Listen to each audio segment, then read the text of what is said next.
BFM Business, Intégral Placement, le Club Imo. Le Club Imo avec Olivier Marin qui vient de nous rejoindre. Bonjour Olivier. Bonjour. Rédacteur en chef du Club Imo, Explore Imo, Le Figaro.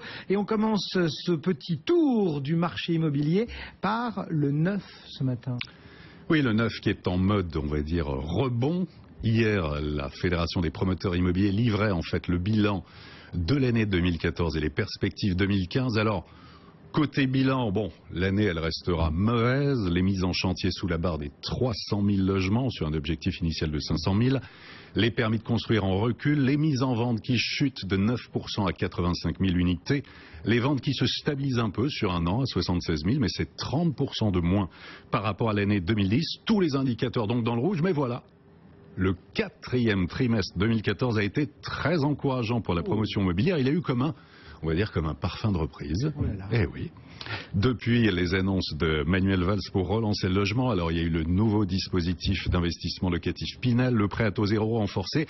Il y a eu beaucoup plus de monde dans les bureaux de vente, en fait, depuis l'automne dernier. Alors, qui sont ces, entre guillemets, nouveaux venus ou ces revenants du côté des bureaux de vente? Alors, ces revenants, ce ne sont pas les primo-accédants, ce sont clairement les investisseurs qui reviennent et qui reboostent le marché du neuf. Les annonces de septembre concernant la mise en place du nouveau dispositif Pinel pour l'achat d'un logement neuf et sa mise en location, on le rappelle, sur des durées courtes comme 6 ans, mais aussi 9 ans et 12 ans avec des réductions d'impôts de 12, 18 et 21%. Tout ça, ça a bien fonctionné. Résultat, eh bien, les ventes aux investisseurs ont nettement augmenté au quatrième trimestre, plus 21% par rapport à la même période en 2013. Accélération en fin d'année qui permet les ventes investisseurs de 2014 de se hisser au-dessus du niveau de l'année 2013, plus 12%. Est-ce qu'on arrive à voir un petit peu où est-ce qu'ils se rendent, ces investisseurs de retour? Oui, alors justement, il y a une cartographie et c'est assez intéressant. Selon la FPI, eh bien, les villes plébiscitées par les investisseurs dans le neuf, alors qu'est-ce qu'il y a? Il y a Bordeaux, plus 7% de ventes à investisseurs sur une année. Nantes, plus 10%. Strasbourg, plus 14%. Lyon, Rennes, Grenoble et Montpellier, plus 20%. Toulouse, plus 34% d'investisseurs. Lille et Besançon, plus 46%. Alors La Palme, c'est Nice, plus 86% d'investisseurs. Dans un contexte économique qui est quand même difficile, en tout cas ce type de dispositif redonne confiance, redonne envie d'investir dans la pierre. Depuis le 1er janvier, il faut rappeler qu'il est ouvert aux ascendants, descendants pour la location, et donc c'est de bon augure pour la suite. Est-ce qu'il y a des évolutions sur les tarifs du coup? Alors, pas trop. On a toujours un foncier qui est cher, des coûts de construction élevés. Le prix, en fait, dans le neuf, il ne varie pas tellement. Les prix, on va dire qu'ils se stabilisent. Prix moyen d'un logement neuf en région, on est à 3 600 € par mètre carré. C'est comme en 2013. En Ile-de-France, il est en légère progression, 4 650 € par mètre carré. Il faut compter 136 000 € pour être propriétaire d'un studio neuf en Ile-de-France et 238 000 € pour un 3 pièces. Vous nous parliez de signes d'espoir, de reprise dans le neuf. Il faut que l'activité de construction reparte aussi. Est-ce que c'est le cas? Oui, alors ça c'est évidemment l'enjeu majeur pour construire. Il faut des terrains, des autorisations. Alors est-ce qu'il y a des programmes neufs qui sont bloqués depuis l'arrivée de nouvelles équipes municipales? Question posée à François Payet, le président de la Fédération des promoteurs. Et on écoute sa réponse. Clairement, depuis les dernières municipales, nous voyons de plus en plus de collectivités nous dire qu'elles sont extrêmement réticentes à construire de nouvelles opérations. Ce qui peut éventuellement se comprendre dans les localités ou dans les agglomérations où il n'y a pas de besoin. Elles sont assez rares malheureusement.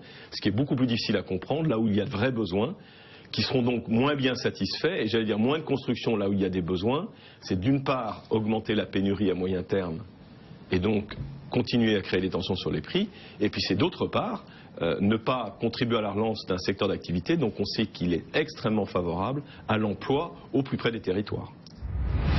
Une rubrique, une interview que vous pouvez retrouver sur exploremo.com et sur lefigaro.fr, rubrique immobilier. On passe maintenant au marché des maisons. Comment se portent les ventes de maisons, Olivier? Oui, alors pas terrible. En fait, l'Union des maisons françaises tenait ce matin sa conférence de presse. En 2014, bilan, les ventes de maisons individuelles ont enregistré une baisse de 4% sur un an. Il s'est vendu 90 000 maisons individuelles l'an dernier contre 102 000 en 2013, mais sur 10 ans, c'est moins 49%. C'est quand même énorme. Il y a heureusement quelques signes d'une timide reprise depuis l'instauration du prêt à taux zéro renforcé pour la maison. Et là aussi, ce sera évidemment à confirmer. Bon, on est toujours à l'affût de quelques ventes qui peuvent avoir lieu. Olivier, est-ce que dans l'ancien, vous avez quelque chose à nous signaler? Alors, des ventes immobilières interactives qui sont proposées par les notaires sur le site Immonote, immonote.com. Exemple à Pessac, on est près de Bordeaux, une maison de 120 mètres carrés, 5 pièces avec un grand terrain est mise à prix 338 000 €. Mais il y a aussi des maisons à Reims, Bailleul et Bron, ou encore un 4 pièces de 36 mètres carrés dans le 18e arrondissement de Paris, bientôt mise à prix à partir de 113 000 €. Allez, comme d'habitude, on termine avec l'immobilier de prestige. Où nous emmenez-vous cette semaine? Alors, direction, je sais que vous aimez beaucoup l'endroit, c'est Voilà. le bassin d'Arcachon.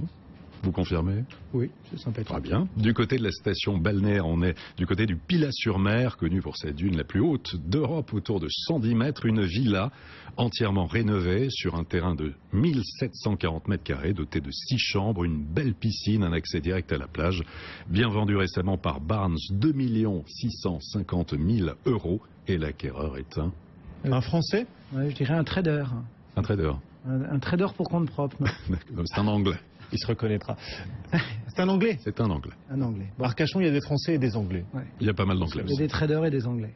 également. Bon.